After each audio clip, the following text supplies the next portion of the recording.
Bonjour à tous, mes chers élèves. J'espère que tout le monde va bien, que tout le monde se trouve en bon état de santé, aussi vous que vos proches, votre famille. Et bon, aujourd'hui, on va commencer avec notre 8e séance de ce cours de sociologie des nations internationales. Et aujourd'hui, la séance va porter sur les mobilisations altermondialistes. Bon, ce sont un ensemble de manifestations qui se sont développées bon, pendant les dernières décennies du XXe siècle et aussi les premières du XXIe. Et ce sont des mobilisations plutôt alternatives à la proposition d'un monde mondialisé.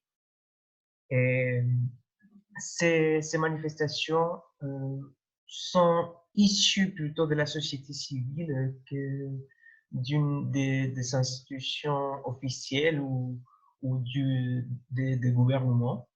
Donc, le principal acteur ici dans tout cet ensemble de manifestations et de mobilisations altermondialistes, ce sont des mobilisations plutôt issues de la société civile. Et ça, c'est une des caractéristiques les plus importantes de ce phénomène.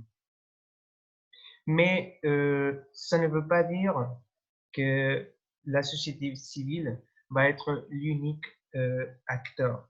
Il y aura aussi d'autres acteurs privés et publics qui vont s'engager à tout cet ensemble de mobilisations pour essayer de trouver un nouveau concept de ce qu'on connaît comme la mondialisation. Okay? Donc, il faut toujours faire une réflexion autour de ce qu'on comprend comme mondialisation.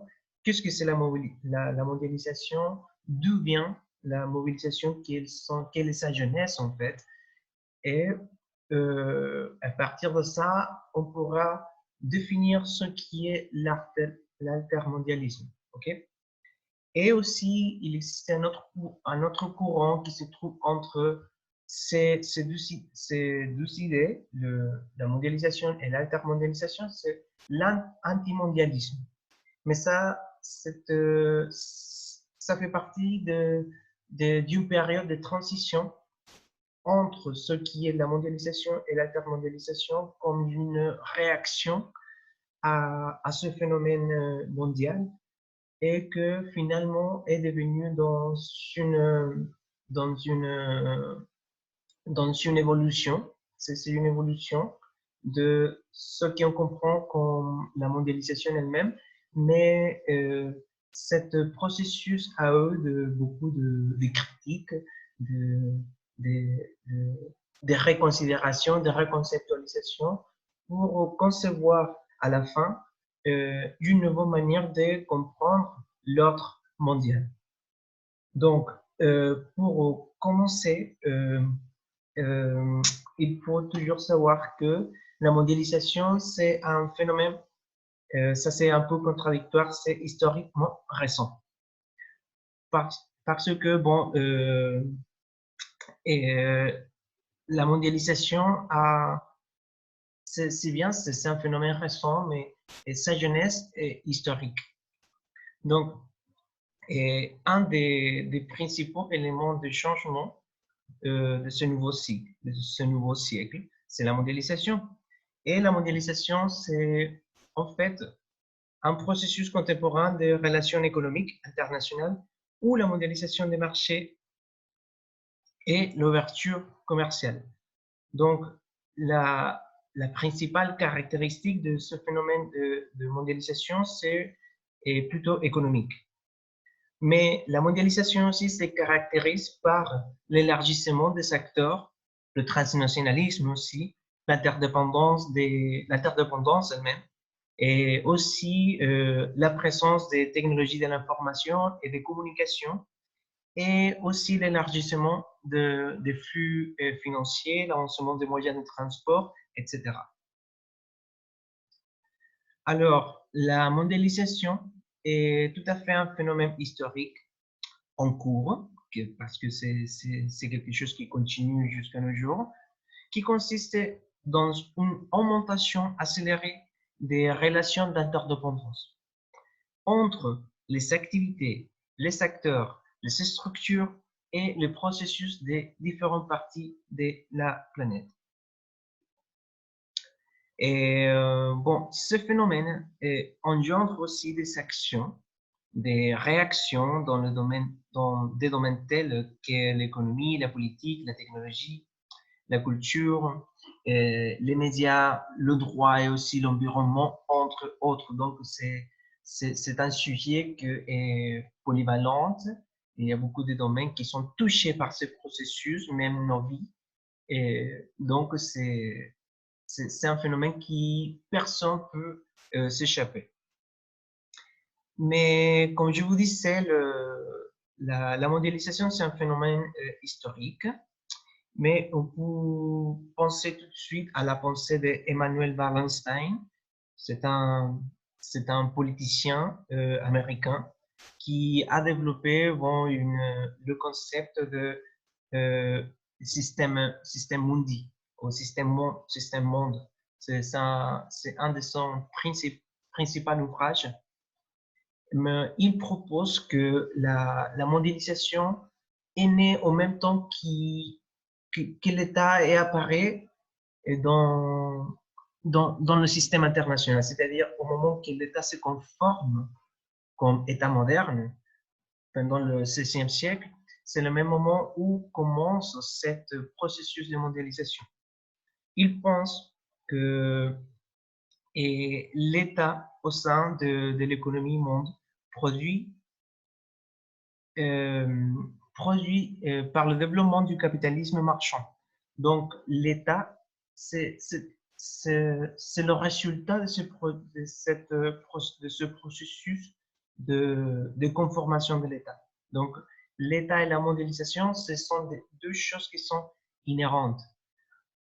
Et donc, et pour Wallenstein, au XVIe siècle, c'est le moment où naît l'État, où il va naître l'État. Et à partir de, comme je vous disais, c'est à ce moment qu'il commence aussi le commerce mondial. Plus particulièrement, il parle du développement des échanges commerciaux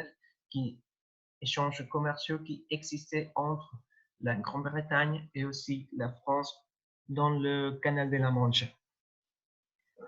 Mais il propose aussi qu'il existait un paradoxe entre l'économie marchande et que l'économie marchande, c'est un phénomène transnational parce que ce ne sont pas les États qui gèrent ou qui établissent des relations commerciales et des échanges. Mais ce phénomène aussi va déterminer la formation des États. Ce sont des institutions ou des entités qui sont juridiquement régulées et territorialement limitées. Donc, ce sont deux éléments, les initiatives privées et la conformation des États qui travaillent en même temps pour se créer les uns et les autres en même temps. Par contre, il existait une autre proposition, celle de Pascal Boniface, qui est dans son ouvrage La géopolitique de l'année 2009, il propose un ensemble de vagues pour la conformation de la mondialisation. Tout premièrement avec les découvertes géographiques qui commencent avec la découverte de l'Amérique par Christophe Colomb et aussi l'ensemble des découvertes qui ont fait aussi les Portugais, surtout dans les régions de l'Afrique et de la mer Indienne. Et ce processus a conformé aussi la conformation des nouvelles routes de navigation pour stimuler aussi les échanges commerciaux entre les colonies qui se sont conformées dans ce processus de conquête territoriale et stimuler ainsi les échanges. Deuxièmement, il propose que la révolution industrielle, celle du 19e siècle, a produit aussi une contribution énorme par le biais de la technologie. On parle de la machine à vapeur, des chemins de fer, de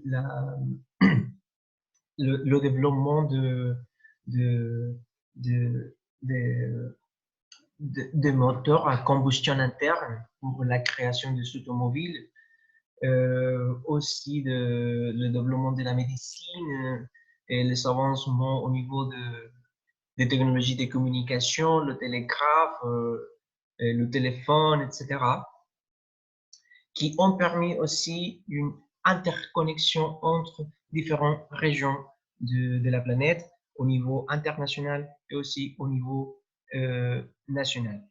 Donc, et ça, c'est un phénomène qui appartient plutôt aux pays développés de cette époque.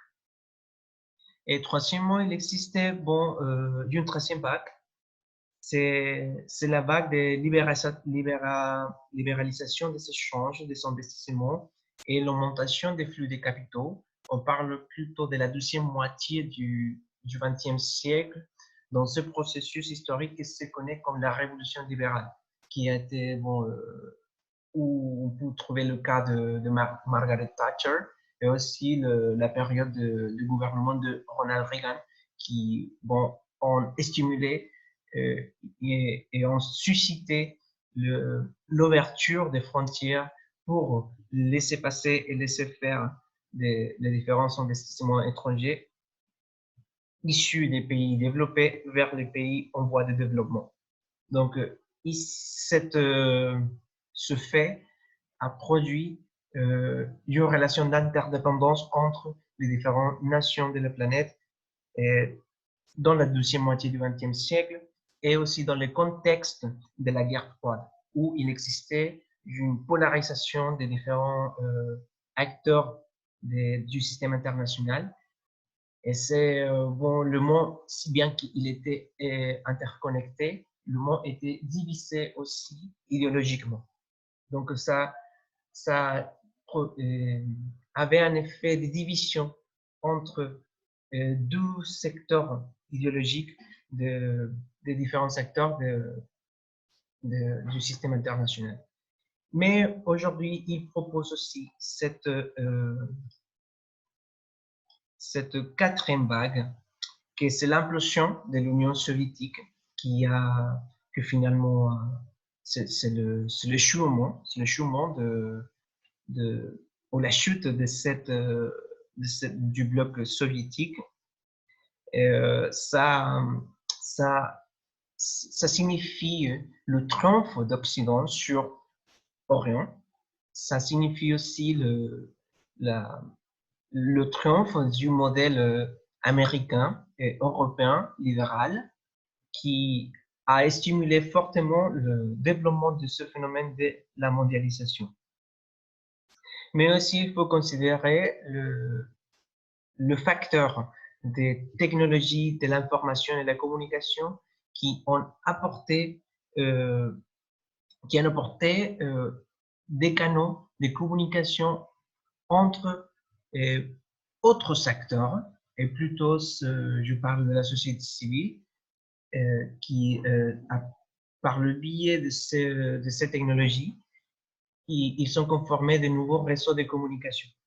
Et la communication, c'est très, très important pour comprendre ce phénomène de mondialisation. Donc, quels sont les résultats du phénomène de la mondialisation? Tout d'abord, on parle d'une réduction des distances et du temps dans les interactions. C'est un changement au niveau temporel et aussi spatial. On parle des notions. Aujourd'hui, grâce à ce phénomène de la mondialisation, ces notions d'espace et aussi de temps sont plus floues. On peut être en différents lieux en même temps. On peut voyager ou nous déplacer longue distance dans un temps complètement réduit. On peut, par exemple, on peut prendre un avion pour dépasser toutes les frontières et les limites naturelles géographiques. Et on pouvait être dans l'autre côté de la planète en 12 heures ou 15 heures. Donc ça, c'est une perte de la notion de l'espace. Et aussi par le biais des technologies de l'information et de la communication, on peut être présent dans différentes lieux en même temps. Par exemple, de la même manière que je me communique maintenant avec vous, c'est une perte de la notion du temps et aussi de l'espace. Surtout si on parle de manière directe. En même temps, maintenant, je fais un enregistrement de ma voix et de mon image, mais si je parlais directement avec vous dans ces moments-là, ça serait une perte de la notion de l'espace et du temps. Donc, ça, c'est une des effets qui produit la mondialisation. Et un autre effet, c'est le poids croissant et même prépondérant de l'échelle mondiale dans l'ensemble des activités humaines aux échelles continentales et aussi nationales ou même locales. Donc, l'ensemble d'activités sont interconnectées. Par exemple, on voit que tous les aliments qui se produisent dans la planète, ils se distribuent dans différents rayons.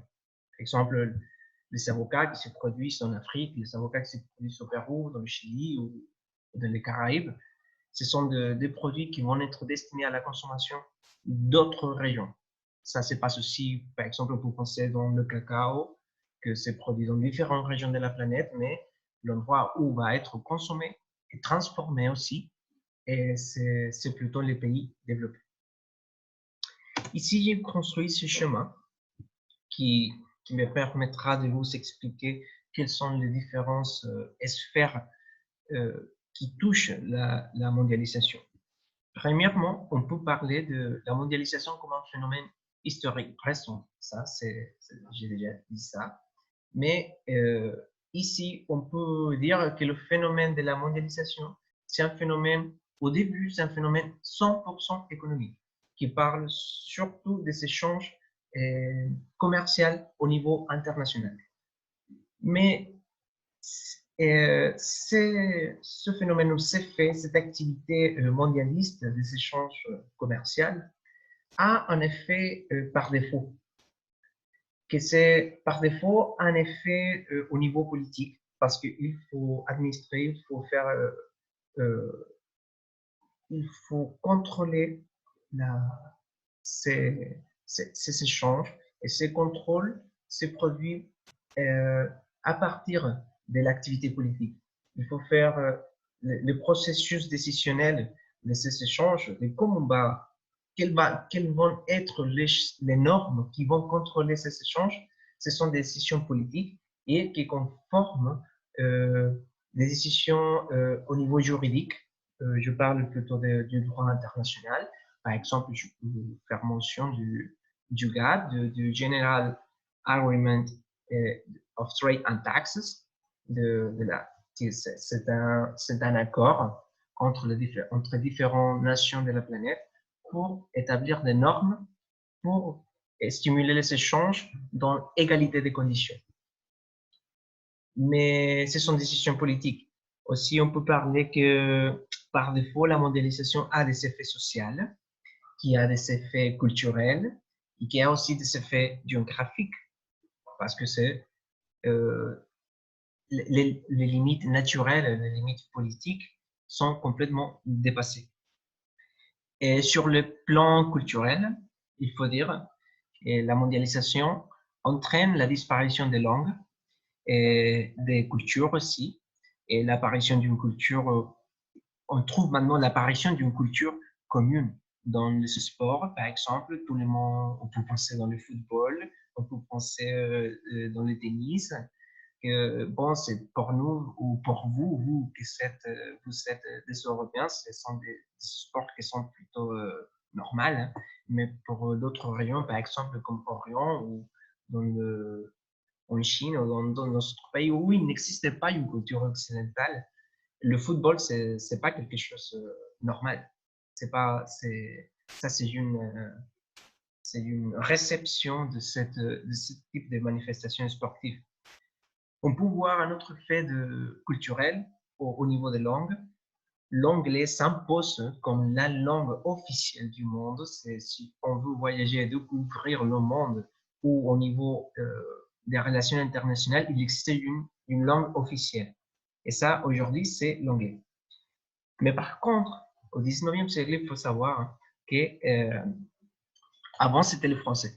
Avant, le niveau, la langue de la diplomatie était le français. Mais on parle bon, à la fin du 19e siècle et aussi au début du 20e siècle. Donc, euh, ça change et les langues se sont remplacées. C'est pour ça que, bon, au niveau de, par exemple, si on voit le rituel de la, de l'Assemblée générale des Nations unies, la présentation de chaque chef d'État, euh, la présentation, c'est en français. Et ça, c'est une tradition qui est restée à partir de cette tradition que le français c'est la langue de la diplomatie. Donc, c'est pour ça que ce sont un petit rituel qui reste encore, mais la communication, normalement, ça se fait en anglais. Donc, un autre effet, c'est que la mondialisation touche de nombreux secteurs de la vie publique et privée, comme le domaine juridique. Les pays qui s'engagent avec la mondialisation et l'ouverture de leurs frontières, ils doivent modifier son système juridique pour commencer à établir des relations commerciales avec avec les autres marchés. Quoi d'autre? Bon, ici, la mondialisation a tout à fait des effets directs et indirects au au niveau environnemental, on peut dire. Par exemple, ce fait le transport des marchandises ont des effets directs sur la planète. On parle aussi des appareils électroniques, on parle de,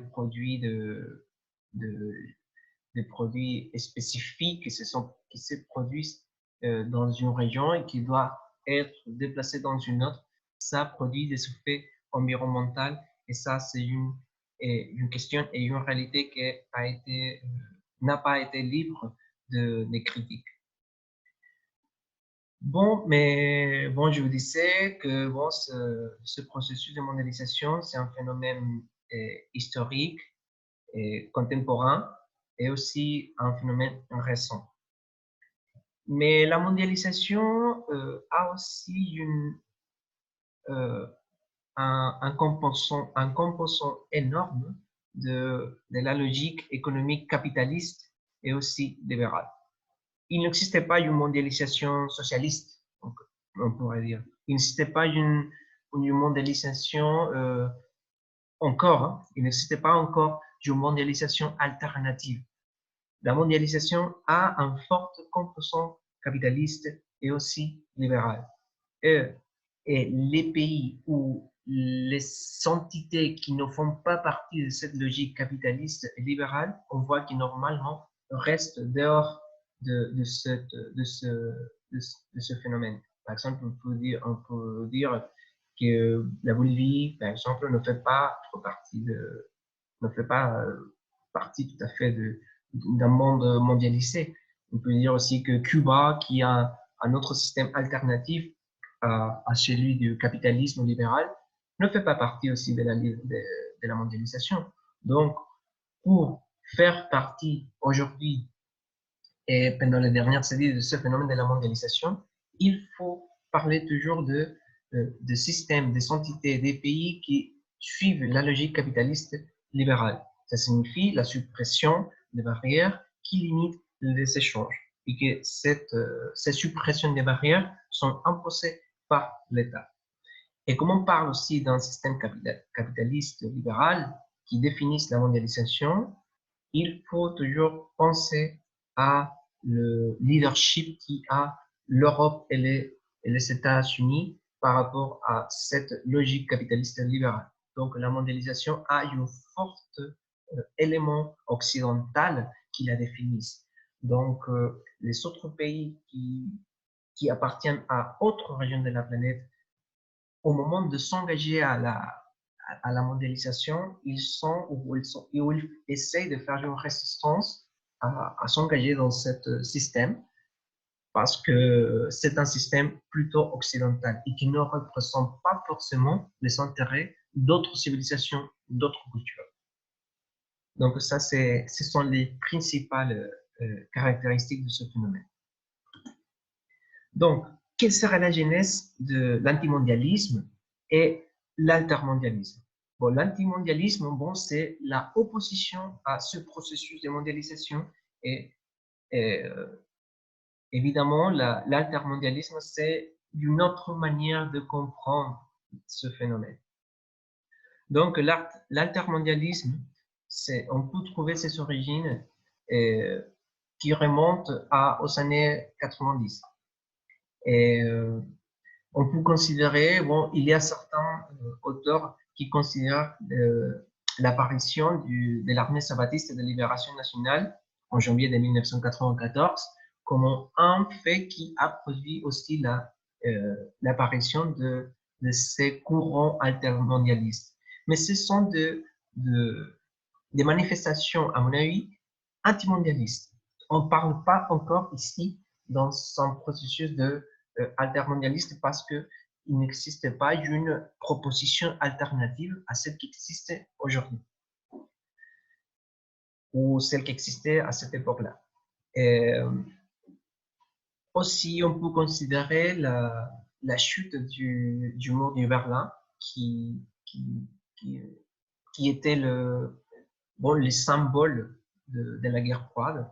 On voit que la ville de Berlin il représentait la division de deux forces opposées qui divisaient les différentes positions politiques et idéologiques du monde. Donc, la chute de ce mur qui divisait cette ville et qui divisait idéologiquement le monde au niveau politique et a permis aussi l'ouverture à autre manière de penser, mais signifiait aussi le triomphe, comme je vous disais avant, des États-Unis et plutôt d'Occident. Et un autre fait qu'on pourrait bien considérer, ce sont les mouvements antinucléaires et pacifistes des années 70, principalement en Europe et aux États-Unis, qui s'opposaient à la production de cette manière à la production d'énergie de base nucléaire et aussi à tout l'ensemble des guerres qui se sont déplacées ou qui avaient lieu dans les régions d'Orient, principalement la guerre de Vietnam, la guerre de Corée, etc.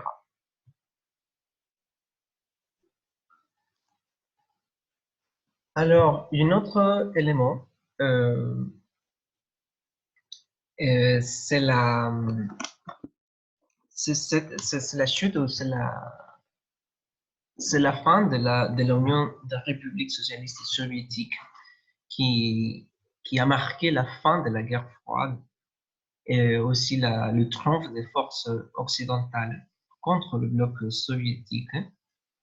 Au fil des années 90, les premières décennies du XXIe siècle, c'est la période la plus évidente et pourtant on parle d'un phénomène absolument récent.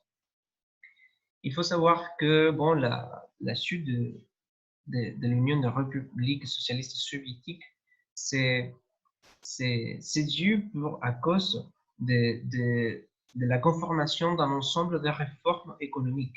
Ça c'est plus connu, je crois que vous connaissez bien, c'est la perestroïka, que c'est un ensemble de réformes économiques et aussi sociales menées par le président de la URSS, Mikhail Gorbatchev, qu'en avril de 1985, entre 1985 jusqu'à 1991, il a conformé un ensemble de réformes pour accélérer les activités économiques, pour stimuler la démocratisation de tous les pays qui faisaient partie de cette bloc et aussi stimuler la transparence au niveau communicationnel. Et ça, c'est une autre politique qui s'appelle la Glasnost. Et c'est une politique de liberté d'expression et de la publication d'informations qui s'amorça euh, par l'accident nucléaire de Tchernobyl, parce que ça a été un fait qui a montré la faiblesse pour savoir confronter une situation de crise de cette taille, comme c'était l'accident de Tchernobyl en 1986. Alors, euh, donc, au début, l'altermondialisme est apparu plutôt comme un antimondialisme. Donc, il existait euh, un refus dans certains secteurs de la population à ce processus. L'idée et l'objectif, c'était d'arrêter ce processus de mondialisation. Donc, tout ça que représentait l'interdépendance au niveau des échanges commerciaux était un élément de refus par cette mouvement, par ces manifestations et mobilisations de certains secteurs de la société civile au niveau national et international. On parle de mouvements d'intellectuels qui s'opposaient ouvertement à la mondialisation capitaliste. Bon, ces mouvements social et aussi intellectuels ont constaté qu'il ne s'agissait pas de prendre des attitudes et des positions antimondialistes. Après, cette position antimondialiste ont évolué, on va dire. Donc, ces mouvements anti-mondialisation ont commencé à conformer euh, des propositions pour représenter des alternatives de ce phénomène mondialiste. Donc, pourquoi? Parce qu'ils se sont rendus compte que la mondialisation est un phénomène historique. Donc, la mondialisation fait partie de la vie, de la vie d'un monde moderne. On ne peut pas comprendre la modernité, la, les avancements de l'humanité sans considérer un monde interdépendant et interconnecté. Donc, la mondialisation, on pourrait dire que fait partie de la vie on pourrait dire civilisée, de la vie moderne.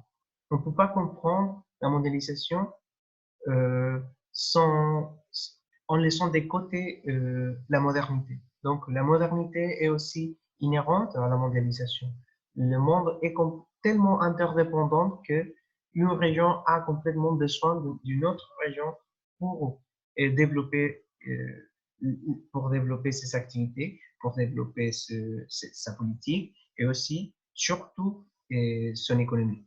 Donc, ils se sont rendus compte, ce mouvement antimondialiste, qu'il fallait trouver une alternative. C'est-à-dire, on est parti de la mondialisation, mais d'une autre manière. Et il fallait trouver une autre forme d'établir cette interdépendance au-delà du capitalisme libéral. Donc, c'est une réaction à ce phénomène qui a ce composant capitaliste libéral. Donc, il fallait trouver une autre manière de comprendre ce phénomène. Donc, aux années 70, et il commence à apparaître de nouvelles visions, des positions, des drapeaux qui avaient des éléments nouveaux et aussi des éléments reconsidérés ou reconceptualisés, comme par exemple le féminisme. Le féminisme, c'est un phénomène trop ancien. On peut trouver ses racines à la fin du 19e siècle, même au-delà. Mais le féminisme a eu des différentes vagues au début du XXe siècle, après la Deuxième Guerre mondiale, et aujourd'hui, je dirais que c'est une troisième vague, même une quatrième vague du féminisme qui a été stimulée par tous les éléments et facteurs qui définissent la mondialisation. On peut trouver aussi les mouvements environnementalistes qui, bon, c'est carrément, ce sont des mouvements complètement nouveaux et des mouvements qui sont issus du, euh, et des organisations. Pardon, excusez-moi, c'est 8 heures ici, commence les applaudissements d'heure pour soutenir le fonctionnement des hôpitaux. Bon, un grand, un grand merci pour eux. Bon, ça m'a distrait.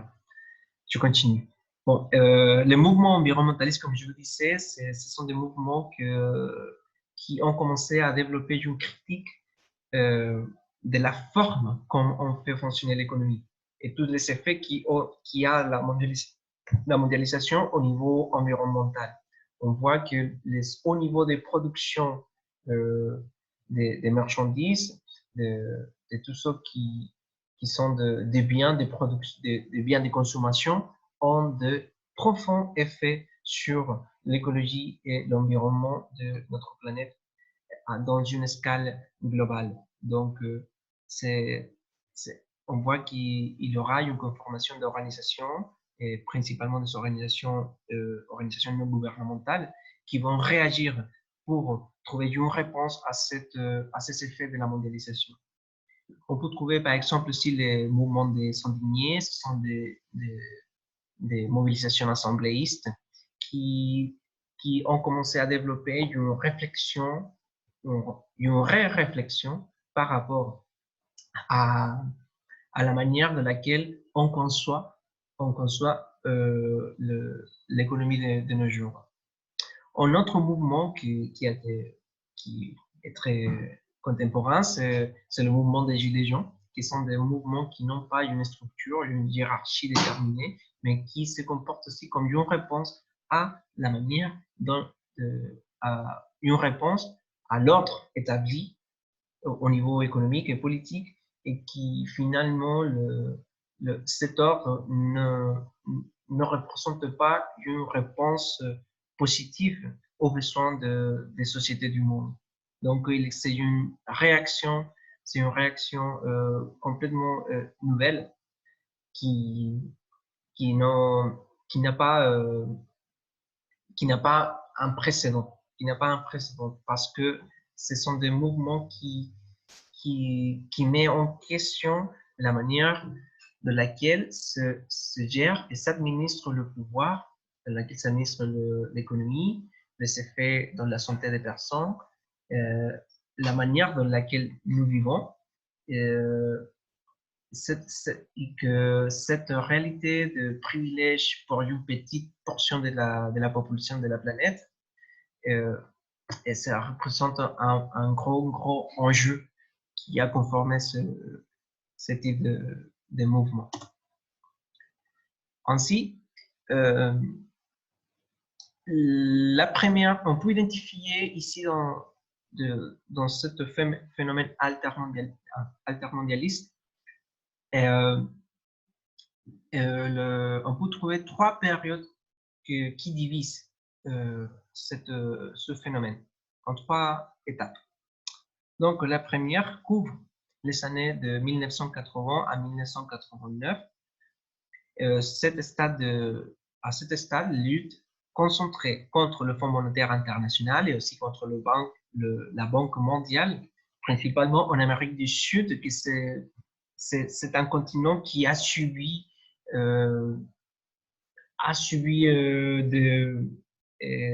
comment dire ça, a subi un ensemble de coups d'État, de dictatures qui ont été simulées tout principalement par les États-Unis. Donc, cette dictature avait l'objectif de transformer les constitutions au sein de ces pays, transformer l'économie de ces pays pour les faire partie de ce processus de mondialisation, pour pouvoir que ces pays ont acquis de dettes pour stimuler la croissance de leurs économies, au pouvoir, par exemple, le cas de l'Argentine, qui avait pris pendant les années 90, un nombre assez considérable de crédits, surtout issus du Fonds monétaire international. Finalement, le pays était tellement endetté que finalement son économie n'avait pu s'en sortir de cette situation et finalement ça a provoqué une crise énorme au début du XXIe siècle et tout principalement en 2001, ce qui s'appelle le corralito. Je vous invite à chercher ça. C'est un bon cas d'étude pour étudier les influences qui ont cet organisme, cette institution économique internationale dans les pays. Parce que ces organisations obligent aux pays à modifier ou ajuster les politiques internes, à réduire les restrictions, euh, euh, pour laisser circuler les flux de capitaux, à des restrictions aussi dans les dépenses publiques des pays et une baisse des salaires. Donc, ça se fait aussi au niveau des secteurs publics comme privés. Et donc, on pourrait dire que l'ensemble des manifestations et mobilisations contre ces institutions, c'était une première étape où l'intermondialisme s'exprimait essentiellement par des mouvements de protestation. Une autre étape, c'est celle entre 1989 et 1999. Et ça, c'est une période qui est caractérisée par la prolifération des organisations non gouvernementales où se caractérise celle d'une Greenpeace qui c'était une véritable révolution comme organisation internationale non gouvernementale qui stimulait la protection de l'environnement. Mais aussi, il faut savoir que dans cette période, c'est conformé la World Trade Organization, l'Organisation mondiale du commerce, que c'est l'évolution du GATT, du General Agreement of Trade and Taxes, que avant le GATT, c'était un système de règles, mais au niveau des nations, tandis que l'OMC, c'est un organisme international. Et une autre chose importante, c'est qu'avant, quand il existait le GATT, on parlait justement des biens physiques qui pouvaient être commercialisés entre les différentes nations. Mais l'OMC a ouvert cet éventail de choses qui pouvaient être susceptiblement commercialisées, comme par exemple le service et aussi la propriété intellectuelle. Donc ça c'est une des principales, ce sont trois principales caractéristiques qui différencient le GATT et aussi la OMC. C'est-à-dire, c'est une ouverture à cet éventail de biens qui sont échangeables. Donc, on ne parle pas seulement des biens, sinon qu'on parle aussi des services et aussi des propriétés intellectuelles. Et une autre chose, c'est que le GATT, c'était un accord, mais la OMC, c'est une institution internationale, c'est une véritable organisation au niveau international qui a une autonomie et qui a la capacité de mobiliser des ressources. Donc, ça, c'est complètement différent. Par exemple, un autre exemple, c'est cette organisation non gouvernementale qui s'appelle Antarctic and Southern Ocean Coalition, qui c'est une organisation qui s'est conformée pour représenter à tous un ensemble d'autres organisations non gouvernementales, mais au sein du système du traité antarctique. Et bon, la participation des ONG dans ce système, c'est ouvert justement au début des années 90. Donc ça, c'était un fait complètement nouveau qui n'avait pas de précédent. Donc ça marquait la différence. Ça marquait la différence entre une époque et une autre. On peut considérer aussi, par exemple, grâce à l'existence de cette technologie de l'information et de la communication, la participation d'autres acteurs qui ne sont pas tout à fait une organisation non gouvernementale, on parle plutôt de la société civile et aussi des personnalités importantes ou qui ont une reconnaissance assez importante au niveau international.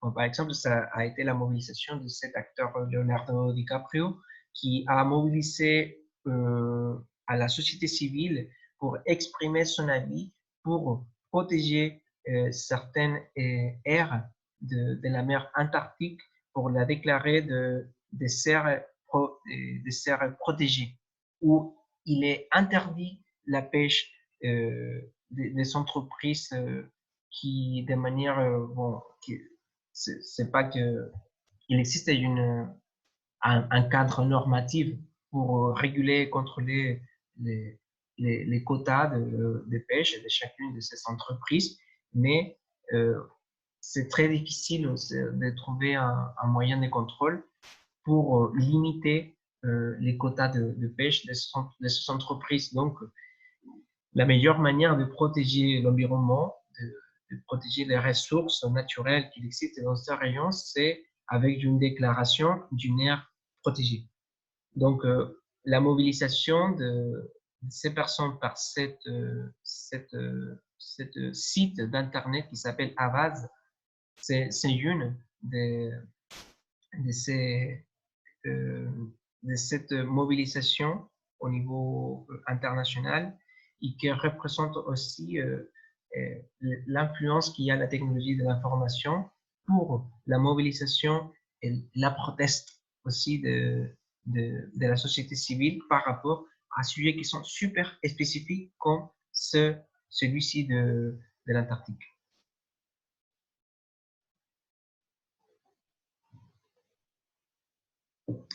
Bon, et par rapport à l'altermondialisme, on peut identifier aussi trois périodes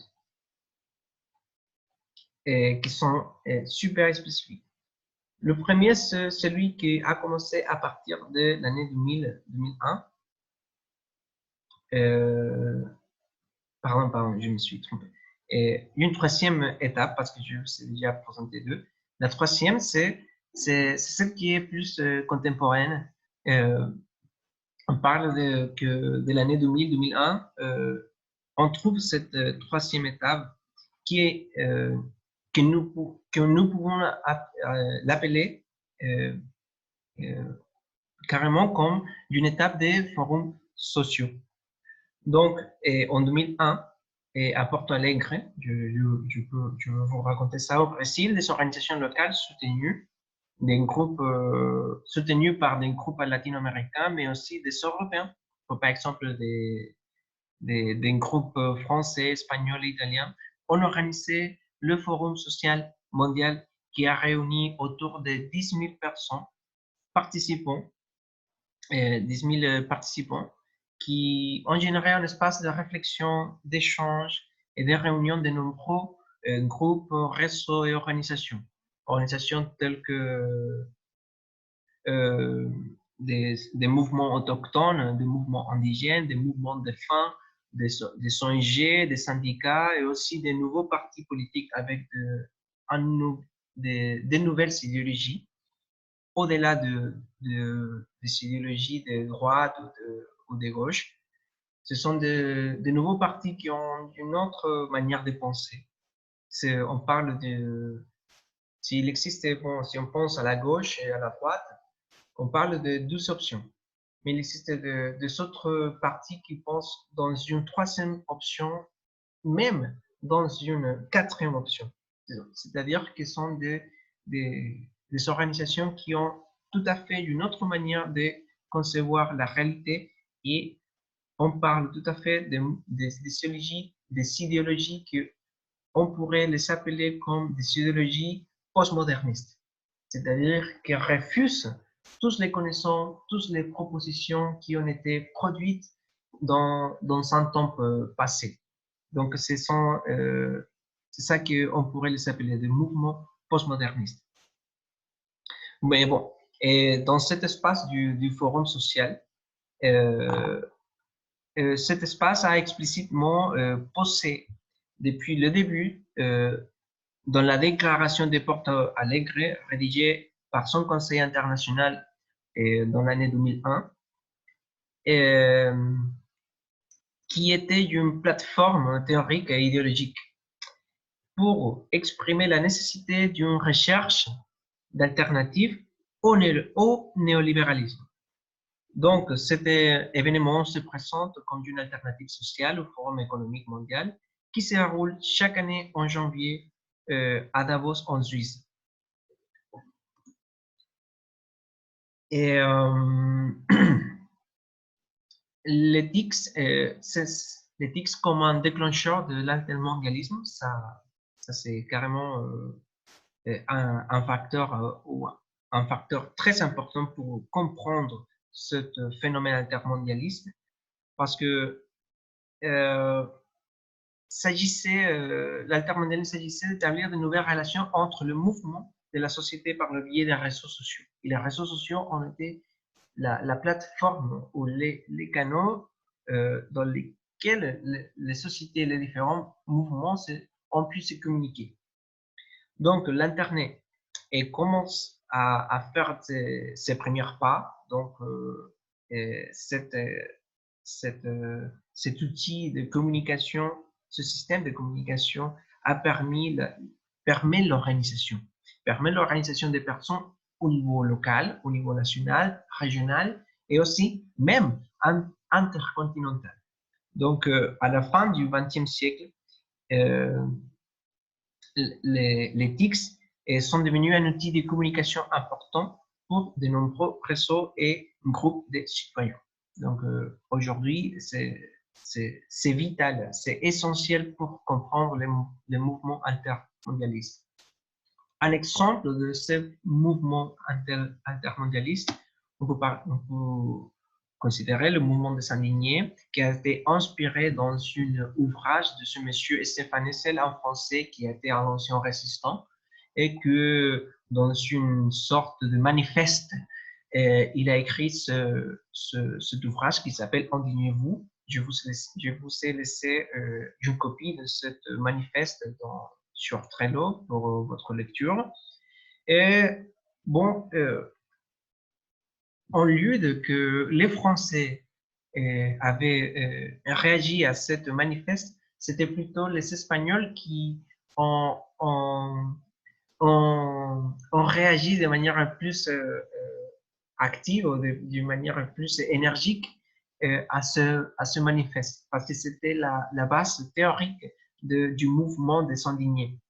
C'est un mouvement qui s'est fait dans l'année 2011 contre la crise économique en Espagne, le 15 mai. Ça s'appelle le 15M. C'était un mouvement d'un ensemble de personnes qui se sont réunies à la Plaza del Sol à Madrid.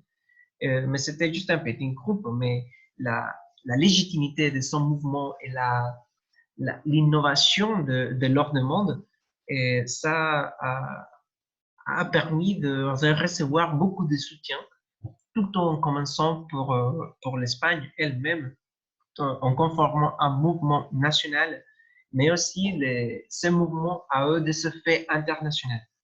Et donc, ici en France, il existait aussi un mouvement des indignés. Par exemple, on voit ici dans cette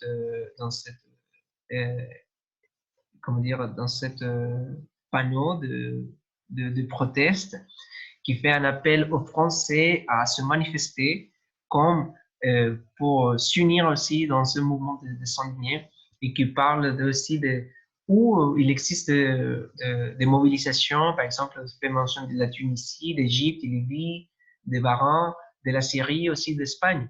Mais fait un appel aux Français, plutôt, et plus principalement aux Français des Paris, que quand c'est le moment, pour leur demander quand sera le moment où les Français et les Parisiens vont se manifester aussi, ils vont s'engager aussi avec cet mouvement. Ici, il y a une déclaration que je vous invite à lire dans votre séance d'études, qui est très, très, très intéressant. Ce mouvement a suscité aussi beaucoup de discussions, d'études aussi. Il existe par exemple ce film qui a été dirigé par un Français. Je vous ai laissé le lien. Donc, vous pouvez faire un clic et vous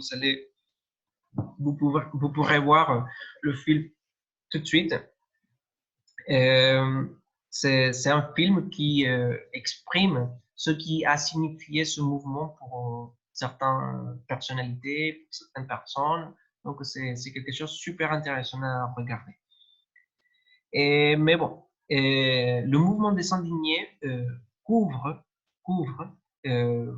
des droits fondamentaux des sociétés. Par exemple, les demandes de ce mouvement, c'est la dignité, en fait. C'est de trouver la dignité au niveau du logement, au niveau du travail, de culture, de santé, d'éducation, participation politique, épanouissement personnel et promouvoir aussi une vie saine et surtout la recherche du bonheur. Donc, la démocratie, il propose que la démocratie naît du peuple, donc le gouvernement doit être du peuple. Donc, c'est une reprise, il reprend l'idée de la souveraineté qui réside dans le peuple. Donc, c'est le peuple qui devra décider l'avenir de la société. Donc, ce type de notion, c'est très, très intéressant pour comprendre ces mouvements altermondialistes. Donc, il propose aussi, ou il réclame que la soif de pouvoir et l'accumulation du pouvoir chez quelques-uns engendre l'inégalité, la crispation et l'injustice, ce qui conduit à la violence que nous, dans ce cas les Sans-Indignés, rejetons. Si, en tant que société, nous apprenons à ne pas faire confiance à notre avenir, à une rentabilité économique abstraite qui ne profite jamais à la majorité, il propose que nous pourrons éliminer les abus et les carences dont nous souffrons tous. Une autre demande, une autre critique, c'est qu'une évolution éthique est nécessaire et qu'il manque d'une révolution éthique et qu'elle est complètement nécessaire. L'argent est au-dessus de l'être humain et nous devons la mettre à notre service. Donc, ce sont les différents types de protestes, de demandes que le mouvement des Sans-Indignés exprime dans ce phénomène altermondialiste. Mais bon, il faut savoir qu'il existe une certaine partie de ces mouvements qui a beaucoup de vérité. Il faut avouer ça. Il faut avouer ça comme, et je parle tout à fait de la logique du capitalisme. Par exemple, je vous invite à faire le suivant exercice. Par exemple, parlons des contradictions du capitalisme. Par exemple, le capitalisme a la logique de la croissance infinie. C'est-à-dire que la croissance économique infinie n'est pas compatible avec le maintien des équilibres naturels et la résolution des problèmes sociaux. Donc, je vous pose la question. Dans la logique, quand on apprend de l'économie au lycée ou dans l'université, nous apprenons que l'économie est l'administration des ressources limitées pour satisfaire des besoins illimités. Donc ça, ça c'est la première mise en question. Comment on est capable de concevoir que tout en sachant que dans une planète qui a des ressources limitées, aura la possibilité de satisfaire des besoins illimités. Donc, la conception même de l'économie qui a été développée dans les siècles de Lumière, on parle d'Adam Smith, ce sont les principaux théoriciens de l'économie, concevaient l'économie sous cette définition, comme l'administration des ressources limitées pour satisfaire des besoins illimités. Donc, cette logique c'est celle qui a provoqué des effets sur la production la production non normée, la production qui n'a pas de contrôle, parce que la croissance de l'économie, c'est la principale règle pour n'importe quel système économique de la planète. Donc, une économie doit être, en théorie et aussi dans la pratique, plus grande que le jour antérieur ou que l'année antérieure, l'année dernière. Par exemple, on peut penser aujourd'hui sur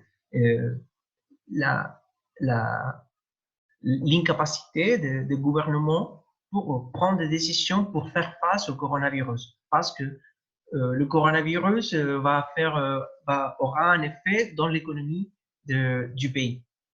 Donc, qu'est-ce qui est plus important? La vie des personnes qui conforment le pays ou l'économie? Donc, on voit ici qu'il existe le chef d'État font face à une dichotomie.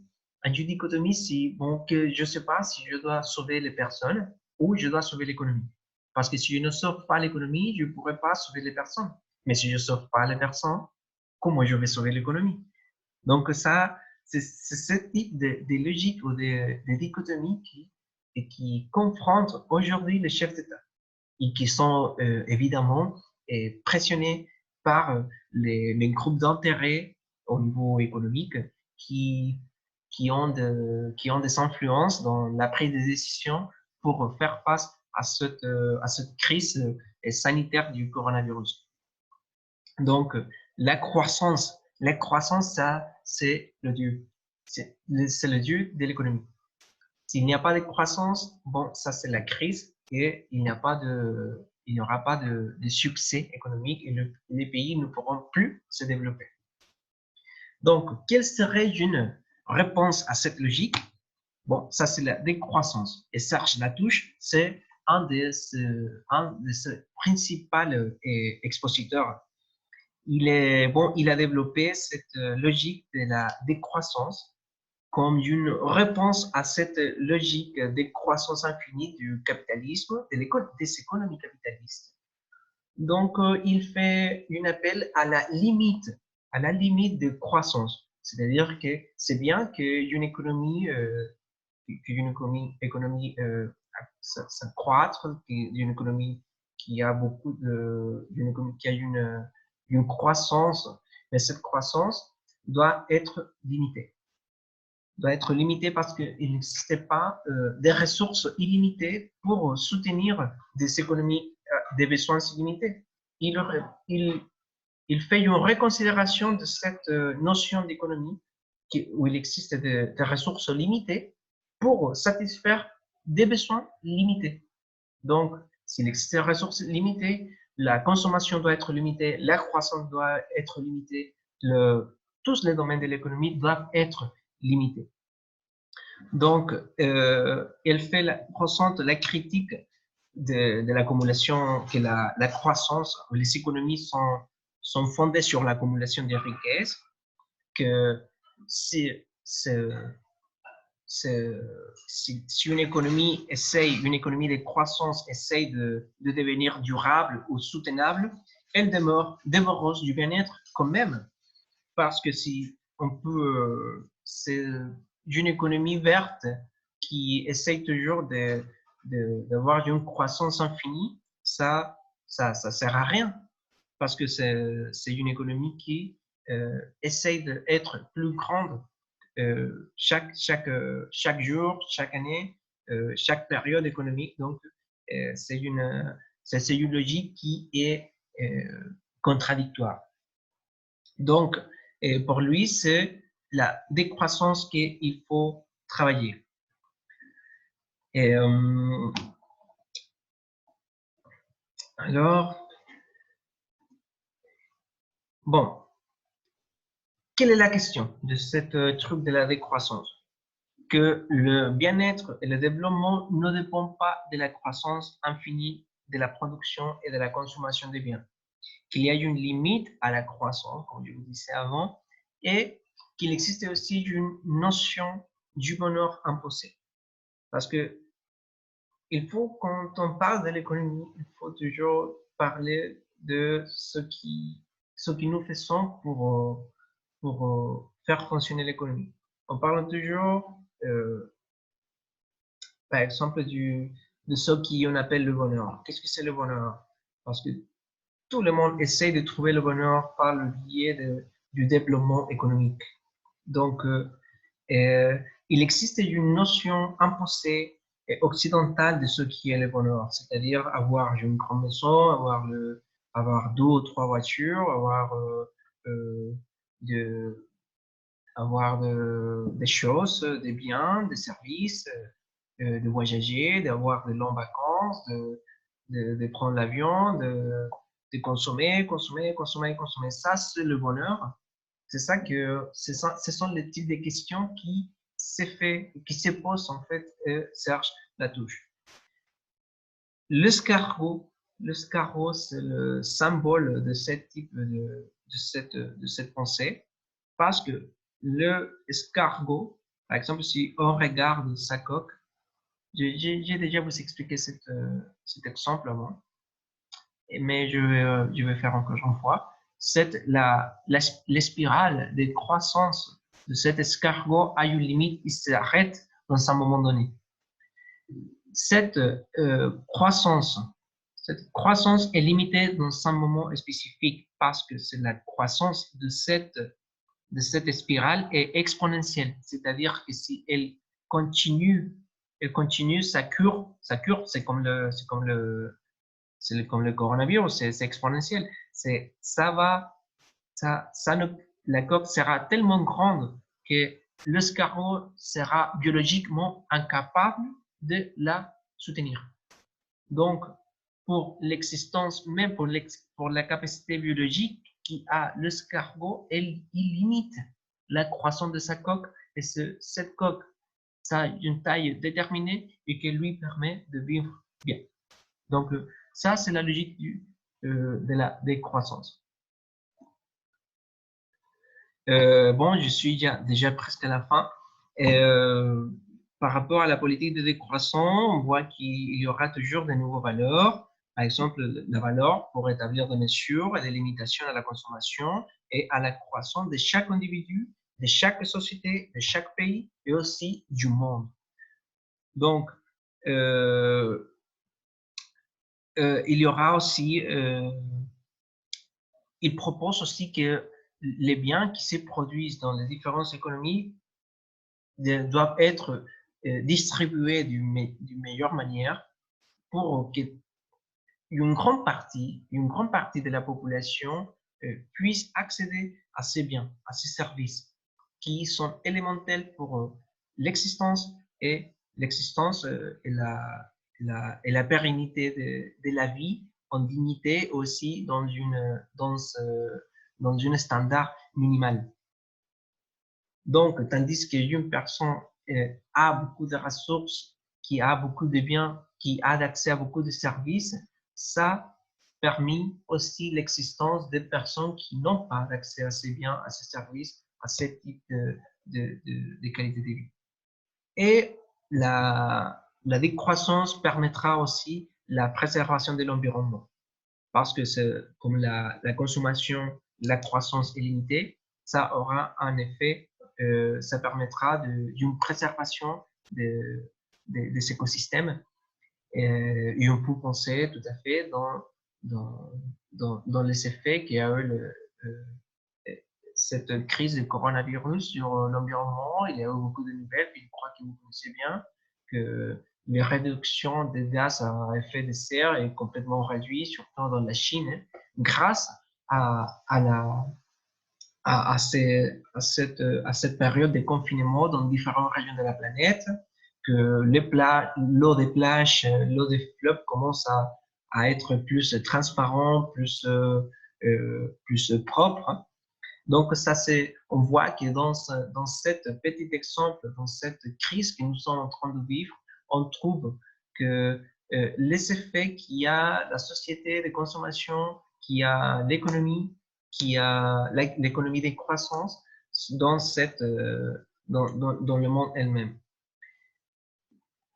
Bon, ici, il y a d'autres choses à considérer, des autres acteurs et des autres actions qui se sont engagées pour la protection de la planète et pour qui nous invitent aussi à conformer des nouvelles définitions de l'économie. Par exemple, j'aimerais bien citer l'encyclique de Laudato Si du pape François qui a été faite le 18 juin de 2015, où il a fait un appel pour changer les modes de vie, c'est-à-dire cette société de consommation. Il fallait le changer, la manière dans laquelle la manière dans laquelle nous concevons l'économie. Et à réduire tout à fait, comme je le disais, la consommation, protéger les ressources de la planète, réduire les effets du changement climatique et aussi prendre des responsabilités des responsabilités euh, vers les autres êtres humains, c'est-à-dire devenir plus solidaires.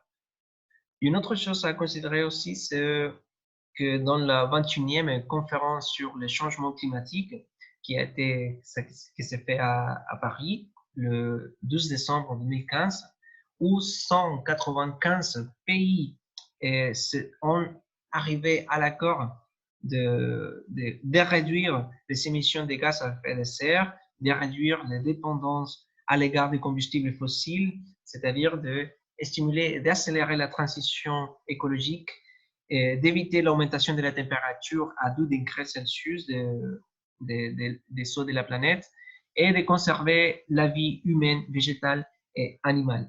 Et c'est comme ça que se sont conformés les objectifs de développement durable que je vous ai déjà présenté dans autre séance, que ce sont 17 objectifs qui essayent de transformer la manière dans laquelle nous concevons les processus productifs du monde. Mais la logique de croissance se conserve intacte. Ça continue toujours avec la même logique. Et donc, cette logique de croissance infinie, soit durable ou soutenable, bon, ça c'est la principale, selon Serge Latouche, ça c'est le principal problème. S'il n'existe une limite à la croissance, tout va continuer de la même façon jusqu'à nos jours. De la même manière qu'aujourd'hui. Bon, pour terminer, une autre contribution qui s'est faite pendant les dernières décennies, c'est cette conception d'une économie circulaire. Ça se présente aujourd'hui comme une nouvelle alternative et on voit que aujourd'hui, bon, ici, surtout dans les pays développés, il existe de différentes manières de conserver les biens, les marchandises dans le système de production, c'est-à-dire c'est une alternative à cette conception linéaire de l'économie, c'est-à-dire obtention des ressources, transformation, consommation, utilisation et l'élimination ou la suppression de ces biens, de ces produits qui finissent normalement dans la poubelle. Par exemple, on peut parler du principe de l'obsolescence de l'obsolescence programmée qui, euh, qui, qui fait qu'un produit, par exemple un produit technologique, a une période limitée de vie utile. Donc, cette logique de vie utile des produits commence à être mise en question et finalement, on voit qu'il existe une reconsidération de cette logique pour conserver la valeur matérielle de ces produits qui ne fonctionnent plus dans le système de circulation et stimuler la réparation.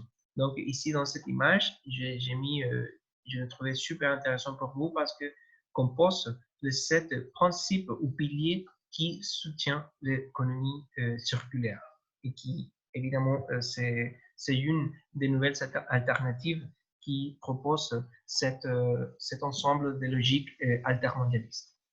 Bon, je termine avec ça. Je vous remercie de votre attention, de votre participation et je vous invite à faire des questions, des commentaires ou des déclarations ou si vous voulez ajouter une autre chose intéressante, bon, n'hésitez pas à nous transmettre vos questions et vos commentaires. OK?